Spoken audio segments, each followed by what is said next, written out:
किसानों की आर्थिक दशा को सुधारने के लिए यह आवश्यक है कि कृषि उत्पादन बढ़ाया जाए। उत्पादन अधिक बढ़ जाने से मूल्यों के गिर जाने का भय रहता है।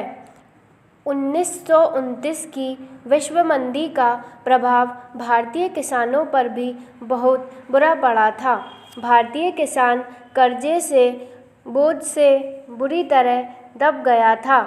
मूल्य स्तर का गिर जाना उत्पादक के लिए एक भारी अभिशाप है, क्योंकि इससे उत्पादन बढ़ाने की प्रेरणा ही नष्ट हो जाती है और समस्त अर्थव्यवस्था का संतुलन बिगड़ जाता है।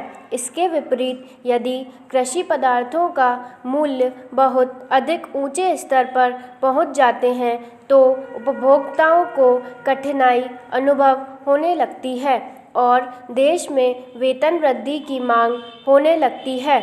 दूसरी ओर कृषि पदार्थों के मूल्यों का प्रभाव बड़े उद्योग धंधों पर भी पड़ता है।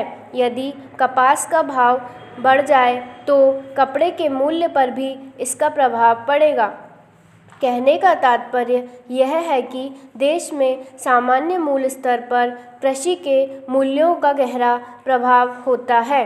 समाज के विभिन्न वर्गों के हितों में सामंजस्य बनाए रखने के लिए यह आवश्यक है कि कृषि पदार्थों के मूल्यों में स्थिरता बनी रहे।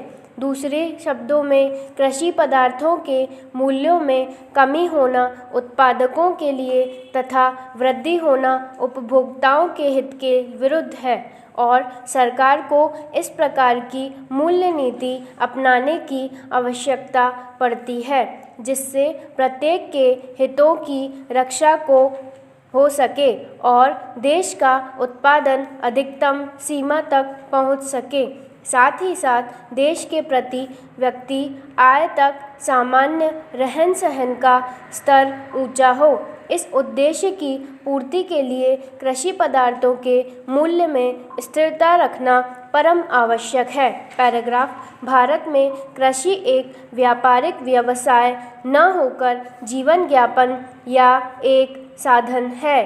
भारतीय किसानों में व्यापारिक चेतना का अभाव और वे केवल जीवित रहने के लिए खेती करते हैं। इसीलिए कृषि पदार्थों के मूल्यों तथा उनके उत्पादन व्यय में कोई घनिष्ठ संबंध नहीं रहता।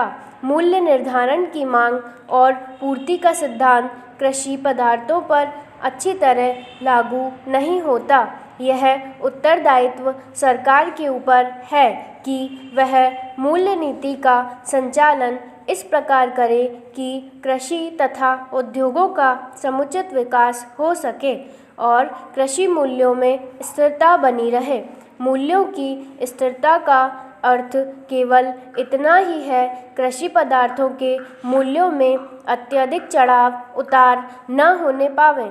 हमें ज्ञात है कि 1929 की विश्व मंदी के कारण भारतीय किसानों की कैसी दुर्दशा हो गई थी। दूसरी ओर दूसरे महायुद्ध के दिनों में और उसके बाद मूल्यों में जो वृद्धि हुई उसका देश की अर्थव्यवस्था पर कितना बुरा प्रभाव पड़ा। यद्यपि किसान को समुचित लाभ ही हुआ, किंतु देश के नियमित विकास के लिए ये दोनों दशाएं बाधा उत्पन्न करने वाली सिद्ध हुई हैं। पैराग्राफ। भारत में कृषि मूल्यों की स्थिरता का प्रश्न पिछले कुछ वर्षों में मुख्य रूप से सरकार के सामने उपस्थित हुआ। जून 1952 तथा उसके बाद के काल में कृषि मूल्यों में निरंतर कमी होती गई। स्टॉप।